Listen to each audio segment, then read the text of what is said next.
Well, Jalito, tell you a little bit about some Houston nostalgia. Another Astroworld, different park. And I wonder how many remember Hanna and Barbera. Hanna and Barbera, or Hanna Barbera, we often call her Hanna and Barbera, were two guys, and they were almost like I won't say try to reinvent Disney, but they had cartoons. They had, in fact, the cartoons you probably know. You know, hey boo boo. Morning, Yogi. How you feeling? Morning, boo-boo. Great, just great. Went to bed early, took a swim, climbed a tree. Swept your lair and breathe clean air. You had breakfast? Great. Yogi Berra. What's that? Captain Caveman. Captain Caveman.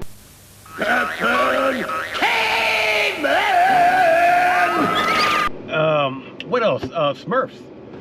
The Jeffersons. Scooby-Doo. And I believe the Flintstones too. They had quite a few cartoons out there. And they also had a park here in Houston. I'm not sure how many parks they had nationwide, but I know for a fact here in Houston, north of Houston. It's kind of funny also, back in the day, it was 40 minutes north of Houston. Nowadays, you know, over with a little town we call Spring, Texas. And nowadays, you don't leave Houston to get to Spring, Texas. Anyway, it was called Hanna-Barbera Land. And it was a very small theme park. The sad thing was it was only open for 2 years. I believe it was the 1984-85 season. In 85, it closed. Got bought. The property got bought, and Splash Town was built on top of the property. They had one roller coaster and a couple of little rides, like little kiddie. It was kind of themed for 11 years old, 10 years old, or younger type, you know, kind of that age group. But they had a roller coaster. They had a giant Tinker Toy. Like, you know, remember the Tinker Toys with the little sticks, and the wheel with the holes, and you can build things. Yeah, they had a big old Tinker Toy thing you could climb and slide down and everything. The fun fact also is once Hanna-Barbera closed and Splash Town took over, the Tinker Toy thing was the only thing remained. Everything else got closed down. Oh, and there was a water slide also on the property. The water slide also remained for Splash Town. But the Tinker Toy became Pepsi-Land, PepsiCo, Pepsi-Land, Pepsi. Yeah, it became another little, not really a ride, but kind of a themed area. And then later on, in you know, a few years after that, it got torn down also. But the one thing I do remember, cause I went to, I don't remember what year, it was if it was 84 or 85 a year. But I did go there once. I was super young, 84, I was born in 74. So 84, 85, yeah, that's how young I was. I do remember the roller coaster. In fact, the roller coaster still exists. It was bought and then brought over. I gotta put the location here, but it is still to this day still functioning. I'm trying to find a video for it too. But to this day, it is a still functioning roller coaster. But I do remember they had a little people walk around with Scooby-Doo and Smurfs and Smurfs. So you know, people walk around in character. I also remember there's a little puppet looking thing, the strings, the marionettes, I guess what they're called. They sang a song of the Yellow Rose of Texas. I remember that.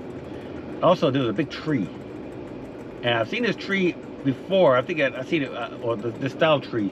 I think at Chuck E. Cheese, and maybe it talked and everything. Ice blinked. I think you even saw the Astroworld one time, in Nottingham area, I think. But yeah, it was a kind of a cool park. Hindsight now, you know, looking at it, it was doomed to failure before it even opened. Because you had Astroworld here in Houston, and then talk about you're gonna drive 40 miles north out of Houston into Spring, Texas, to go to a park. I think the entrance was like $6 or $6.50 or something like that.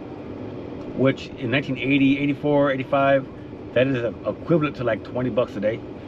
But yeah, so you know, you're gonna drive 40 miles north, to hop, you know, pay $6 to get into a park that had one roller coaster and a bunch of little kiddie, you know, it's a kid thing. And once you're there, you're kind of like, okay, once you hit everything, it's it, you know. And I think in my research, it was never designed to be all day. Like Astro World, you can be there all day long and have fun. Hanna-Barbera Land was made. You go there, the kids hit the ride and stuff, a couple hours, 3-4 hours, and you leave. You know, it wasn't really made for you know, all day stay. But Hanna-Barbera Land. I don't know if those cartoons ever even come on nowhere. In fact, man, I wonder if they're still alive. I doubt that. I haven't seen a Yogi Bear cartoon or Jetsons or Scooby-Doo, and the Flintstones are more known. You know, I see, you know, there's still, you know, live action shows were made at that back in the 90s and 2000s and stuff. Smurfs, yeah, you know, a lot of these old shows kind of just fell to the wayside because they were kind of bizarre, kind of just dated, you know, kind of weird. Yogi Bear is kind of fun. There was a couple other ones I can't remember. I just remember a blue dog, a blue hound dog or something. Yeah, there's a lot of other weird just cartoons that were, I remember watching back in the 80s, 70s and 80s that I knew about Hanna-Barbera. And in fact, honest truth, I kind of knew more about them than Disney. Because back when I was in school, Disney, I mean, we had Bambi, Snow White, Cinderella, you know, we had those, you know, the mainstay Mickey Mouse, you know, Mickey Mouse shows. Fantasia, which is a whole different story by itself. Fantasia is not a kid show. Ever seen Fantasia? And all its unedited version. There's nudity. There's all kind of adult themes. It's not a kid show. But yeah, there's a lot of, yeah, I know more about Hanna-Barbera watching, you know, those old cartoons than actually Disney itself. You know, because Disney didn't, as far as I know, Disney didn't have any prime time cartoons coming on every Saturday, as far as I know. I could be wrong. But yeah, Hanna-Barbera Land, North Houston. Splashtown, once it was built, it was bought and rebought and renamed. Every name it was renamed, it always retained the name Splashtown though. I think now it's Six Flags, I think they owned it, and it's Six Flags Adventure Parks, Splashtown in Houston, so something weird. Splashtown is named the name. I think we always call it Splashtown just for short. Nothing of the original Hanna-Barbera land remains of Splashtown. You know, that's all. It's all been dismantled, and a new water park was built in this place. And even Splashtown had a competition because in Astroworld we had a water world. And you know, again, are you going to go Astroworld and get your dual pass and hit both parks, because both parks are connected, Water World and Astroworld, or are you going to drive 40 miles north to Spring, Texas, and you know, take a water park there or did Splashtown there? And it's hard to believe that once upon a time, Spring, Texas was 40 minutes north of you. I mean, that was a drive, you know. Now it's, you can hit 45 north and you don't even know you left the city. Used to be you left the city. Once you hit out of 610 loop, kind of got sparsely populated until 1960. 1960, you're in the country. You're in the country, you know, 2920, then all of a sudden you're in Spring, Texas, and you're in a little town again. Nowadays, you can head north of 45 and not even know you left Houston, all the way up to the woodlands, basically. So, yeah, Hanna-Barbera Land. Hey, boo-boo. Hot speech, let you key.